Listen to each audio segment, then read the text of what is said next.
Fear of Islam is top of mind today. President Trump and many in his administration tell us that Islam poses a grave threat to America. As a candidate for president, Trump called for a ban on Muslims entering the U.S., and he floated the idea of a national registry for Muslims already here.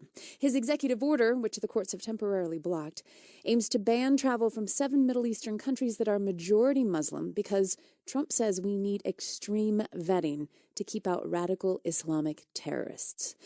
It is true, there are terrorists who invoke their understanding of Islam to justify atrocities. How can their interpretation of the faith be so different from the way millions upon millions of peaceful Muslims around the world understand it? And what happens when we lump all of them together?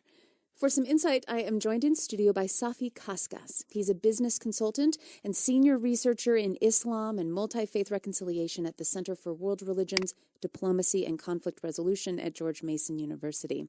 Mr. Kaskas' latest project is a translation of the Quran into contemporary English with accompanying references to thousands of parallel verses in the Bible. Mr. Kaskas, welcome. Thank you very much for coming in. Thank you. You immigrated to the United States from Lebanon in the 1960s. How were you received as a Muslim back then, and do you think your experience would be different if you were coming for the first time today? Absolutely. When I first came to the United States, I came here because I heard it's a country of neighbors. And sure enough, everybody I've met, and I came to the south, actually, of the United States, Birmingham, Alabama, and later on New Orleans. If it wasn't for those neighbors that I've met at that time and their welcome, if it wasn't for them opening their homes for me and their hearts, I wouldn't have made it. Today, the same situation probably will not exist. I don't know.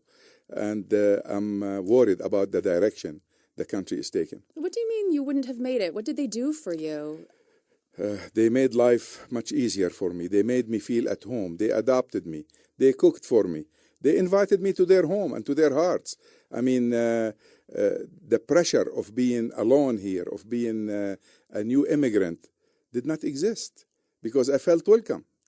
And at that time, by the way, people used to sleep and leave their doors open, the front doors open. I don't think we do that nowadays. And were these people aware of your status as a Muslim? Yes, ma'am. I mean, Birmingham, Alabama, it's the part of the Bible Belt, right? Yes, indeed. In fact, I used to go on my own to various churches and pray with the Christians in those churches. And one day a minister stopped me and said, "Safi, I know you're a Muslim. Why are you coming to our church?" I said, "Well, where I am in this area I'm in, there is no mosque. I'd rather be on the side of the believers. You're the believer, so I'm with you." So I never saw Islam to be an exclusive religion only for Muslims, or faith to be only for Muslim, or Muslims are better than others. People that believe in God are believers, and we're all the same, regardless of color, of creed, whatever. We're all the same. I see God in every person I look at. How did we get to where we are today, though, do you think? What do you attribute the fear and the anger toward Islam in America? I mean, is it 9/11? Is that what created this completely different environment than what you knew when you came here in the 60s? Well, there are many elements that contribute to Islamophobia. I just lecture on the subject at the University of Wisconsin in Madison. Basically, I'll talk about two kinds of Islamophobia that we are experiencing nowadays. One is not organized. One is random. People that hear things on the radio, see things on TV, commentaries and all this, and that scares them. Those commentaries they hear and the articles they read are basically designed to scare average Americans. They all share now ideas like, I see it, I encounter it talking to churches. The Muslims are coming, they want to take over, they're going to bring their Sharia laws and impose on us. They are violent people, they're not to be trusted. They tell you one thing and they mean another. All these things are organized lies propagated by people that are paid well to do them and are supported by several foundations, not that many, and we know who's behind them. It's an organized effort. Those I cannot help. They are bent on making Islam look bad and making Muslims dehumanized. But I can help tremendously average Americans who believe the lies when I come and show them the truth. And I believe that truth will set them free.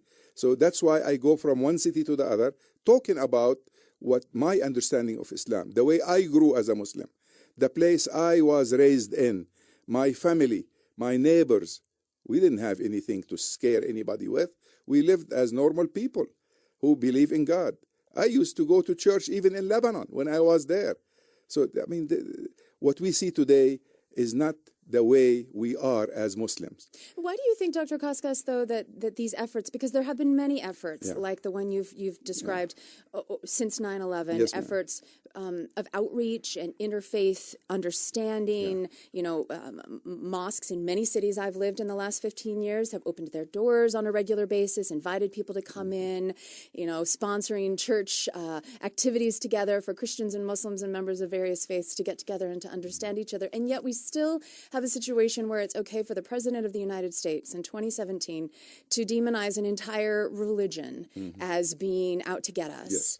Why have those efforts not worked to this point? Is it because the other voices you described are just so much more powerful? Fear speaks louder than trust? We gained the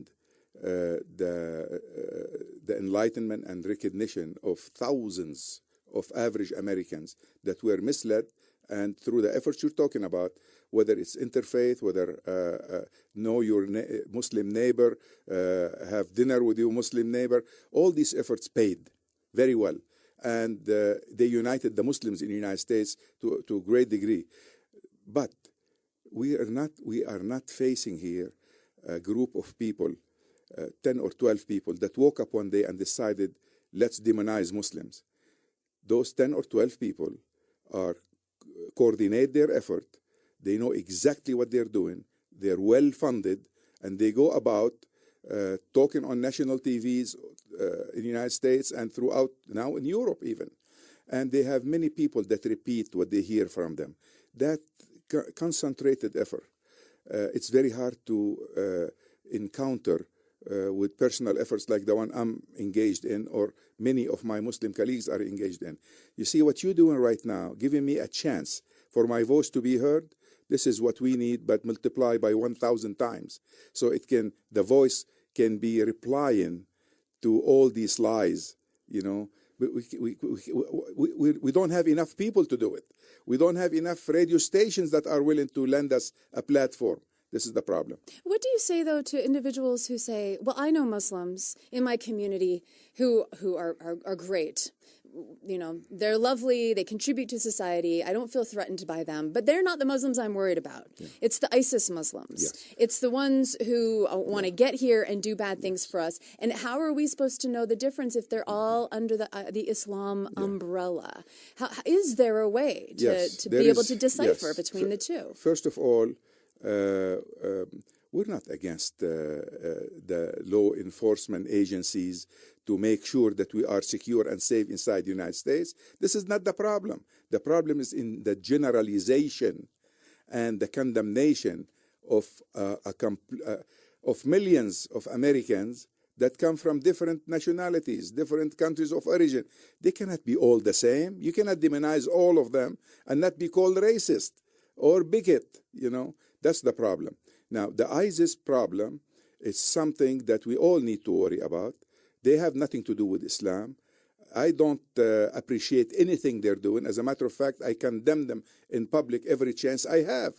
Those people, we need to worry about them, because when we were in Iraq, we Americans did the things that caused ISIS to start. We can't go to a place like Iraq, lose 4,000 of the best American young men and women in a war that had no purpose, based on a lie that we all know it was a lie now, and kill millions of Iraqi people, and then wonder, why do they hate us?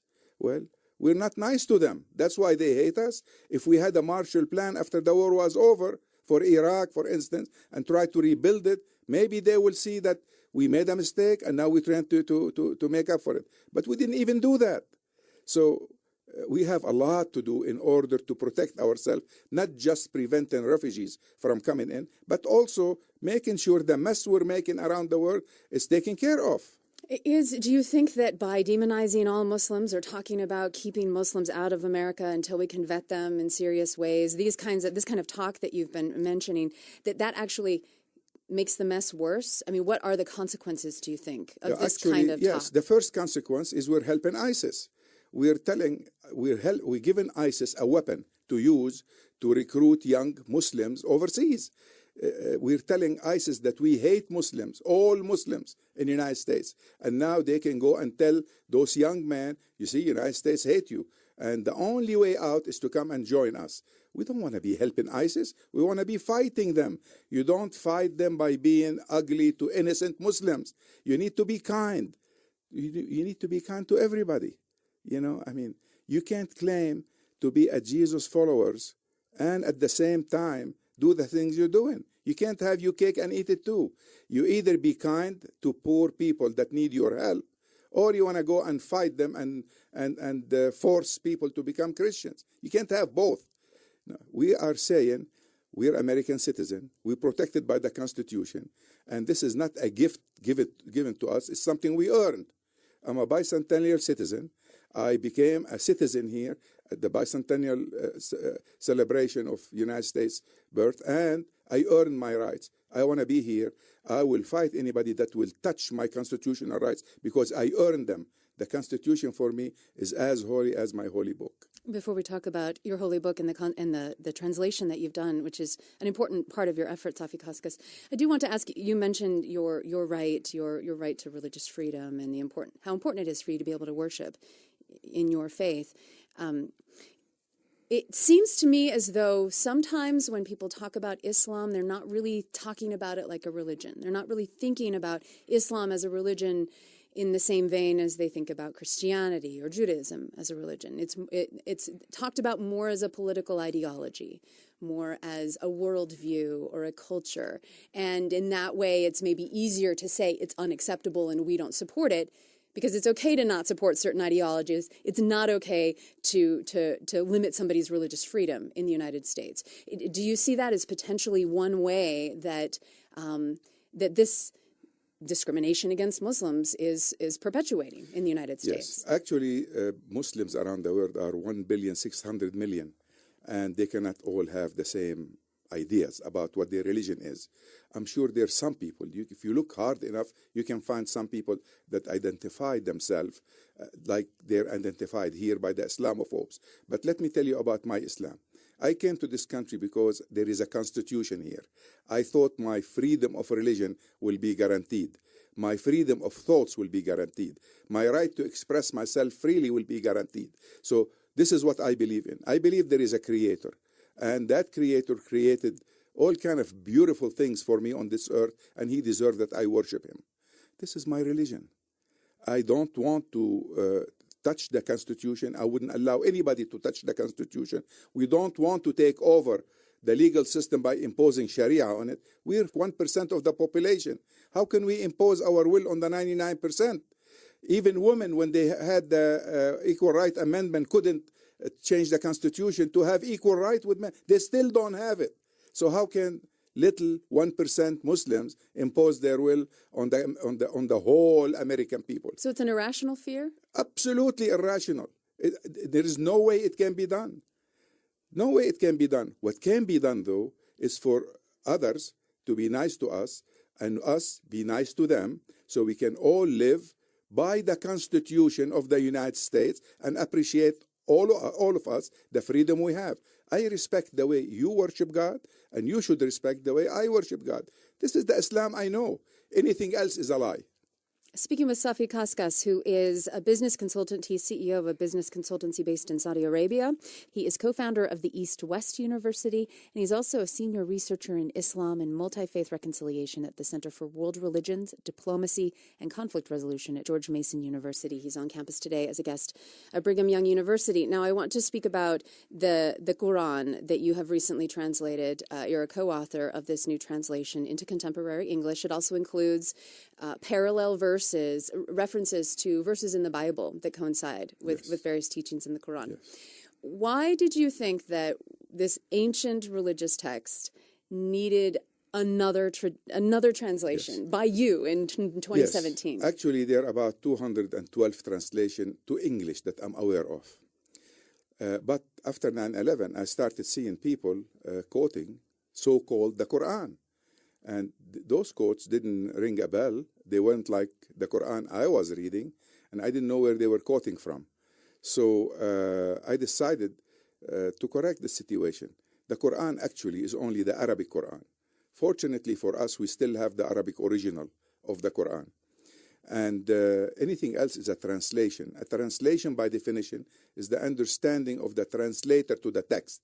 So my translation doesn't make it the Quran in English. It's not the Quran. It's my translation of the Quran. And so is every translation to every holy book. So it's you're only saying, a translation. Now this is interesting because this is a concept that's maybe a little foreign to a lot of maybe Christians in America. Yes, there are certain translations of the Bible that a church will embrace. Yes. The New International Version or the King James King Version James, of the for Bible, instance, right? yes. And it's kind of considered like the official translation of the Bible. There is not such an English version of the Quran that we is don't have a officially canonized translation or a translation that gained worldwide acceptance by Muslims. No such thing. And they vary dramatically, these English translations? I mean, I'll give you an example. In the opening, which is the first surah, which is 7 verses only. The last 2 verses, it's a prayer saying, talking to God, saying, please guide us to the straight path, not the path of those that you are angry with, or the path of those who went astray. Some translators say translate this, not those that you are angry with, and between brackets say the Jews, and then those that you are that went astray, it says the Christians. In my translation, I thought that God's vocabulary is wide enough, and if he wanted to say Jews instead those that you are angry with, he should say that. And you know, he probably be angry with ISIS. He probably will be angry with many Muslims that say one thing and do another. So there is no such thing. You're angry with means the Jews. So I did not translate it this way.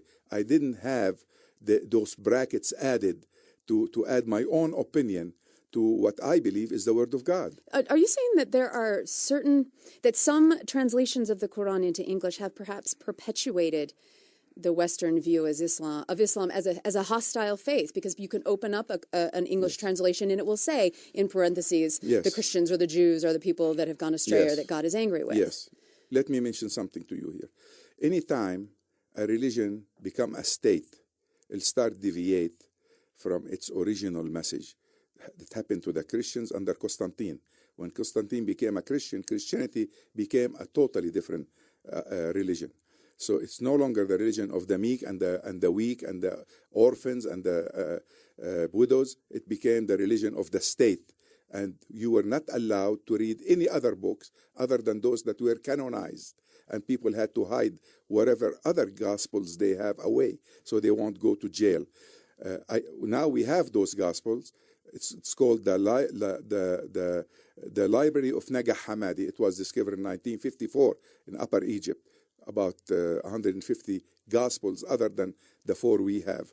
Now, the Quran understanding it was one thing when Muslims were weak, and the minute they had a state, while Muhammad was with them, the Prophet Muhammad, sallallahu alaihi wasallam, it was safe. They were safe. After he died, the state expanded. Then it stopped being a democratic institution, became a kingship.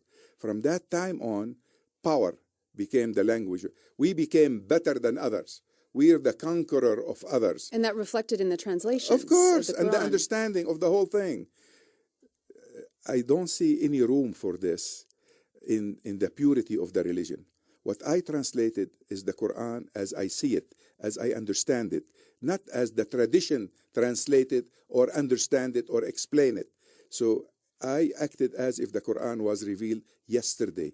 I looked at it with fresh eyes, but I put myself in the shoes of the early Muslims. Therefore, I did not, for instance, translate the word Islam as a noun. I translated as a verb. When the first Arabs heard the word Islam, they understood it to be submission. So when the Quran says the only religion accepted by God is Islam, Other translators say the only religion accepted by God is Islam. That keeps everybody else out. I translated the only religion accepted by God is submission. That brings everybody in with me. It brings all people that believe in submitting to God and bring them in as Muslims. So now I'm not talking about a tribe. I'm not building a wall. I'm building bridges, you know. So yes, the translator's understanding of the text makes a huge difference. My translation is based on all the experiences I gain, including in the United States, including my ecumenical views of who we are, praying with the Baptists and the Methodists, and being with the Mormons, and being with other, appreciating everybody, appreciating that the Quran teaches me that God has honored all human beings. I can see God in everybody's face, in every human beings that I'm encountering. So, of course, those that are isolating themselves in an old ideology that it's full of cultural practices rather than keeping up with the word and how they see it in a different way. Now, you mentioned cultural practices. This is something that many religions experience. There are certain things that are doctrinal. Yes, ma'am. And fundamental. Yes. And then there are a lot of things that are just the way it's been done or the way it is done. Yes. That maybe have developed over the centuries. Yes. How do you hope to be able to cut through the cultural Islam in America? It sounds like you have done your translation as much for Muslims as for non-Muslims. Yes, ma'am. In fact, I have two audiences. One is Muslim, the other is non-Muslim. And my translation is not for the purpose of converting anybody. I don't need to convert anybody. We have 1.6 billion Muslims. We don't know what to do with them at this time. We need to go back and get the rust that's been accumulating over the body of this religion and get it back to its purity, so we can show that it is a religion, truly a religion of love, truly a religion of peace, and reclaim it and take it back from those that understood it to be we and nobody else. We're the only people saved. Everybody else is going to hell. We have to spread our religion all over the world. No, we don't. It's not my business to try to spread religion anywhere. My purpose as a Muslim is to be the best possible Muslim, to be the best possible ambassador to my Prophet with this religion. Be a good example. That's all I need to be. What response do you get, Safi Kaskas, from Muslim congregations when you present your view of the Quran, and it's different than what they perhaps have been taught by their own Muslim scholar or their imam in their community? Yes, ma'am. You'll be surprised. Do they say that's just your idea, Safi? We've got other. We think it's this way. No, they don't. Some will say you got it all wrong, and it's this way. But that's not the response I get. Basically, I talk about these ideas in Saudi Arabia, in Egypt, in Lebanon, all over. I just talk straight. I don't like to talk in circles. In Saudi Arabia, many Saudis agree with what I'm saying. In Egypt, many Egyptians agree with what I'm saying. In mosques in the United States, I go to a mosque. I have 100 people listening. Maybe 2 people will stand up and started questioning what I'm saying. Why do you say Christians are saved? Why do you say Jews are saved? The Quran says Jews are condemned. I say the Quran says these Jews that had a contractual relationship with Prophet Muhammad, that betrayed the contract they signed with him or the treaty they signed with him, are condemned. God is just in Islam, cannot condemn people that were not born yet or a newborn baby. So I cannot accept your understanding. Think about my approach and try to rationalize it in your head. If we call God the just, all justice start and end with him, then we have to trust that he is not going to condemn people that are innocent. 5 times in the Quran, we have this verse: no soul should be burdened with another soul's deeds. So you're not responsible for what your father have done, and you're not responsible for what your children are doing. You're responsible with your own deeds. You can't be judged by what your neighbors are doing. We have to take every person separately and look at him as an independent case. So this is the way I understand Islam, and this is, by the way, is what the Constitution of the United States taught me to think. This is how I was taught to think, and the two are very compatible, by the way. And what about the Bible? Why include the Bible Yes, references? the in Bible your Quran? references is because I think that the Quran is not a book that came from outer space. It's a book that is a continuation of the same message. By the way, the Quran is not a third book. It's a commentary on the Bible. The Bible meaning Old and New Testament. The Quran did not come to replace those. It came, as a matter of fact, you can't understand it unless you read the previous book. It says that if anybody is coming to Islam without any background and take the Quran to read it, he will read that you need to go and read the Old Testament. Doesn't say the Old Testament, the Torah and the Injil and the Psalms. It says that. So if you read those books and then come back and read the Quran, you'll understand it better in a fuller manner. You know, it'll be a full meaning rather than taking it in isolation from others. The thing to understand is that the Quran is a commentary on previous books. And it's also additional explanation of things that were forbidden in the past, like the Jews had 600 plus, the law, 600 plus things there. The Quran minimized them. We have the 10 Commandments, and they are there in the Quran.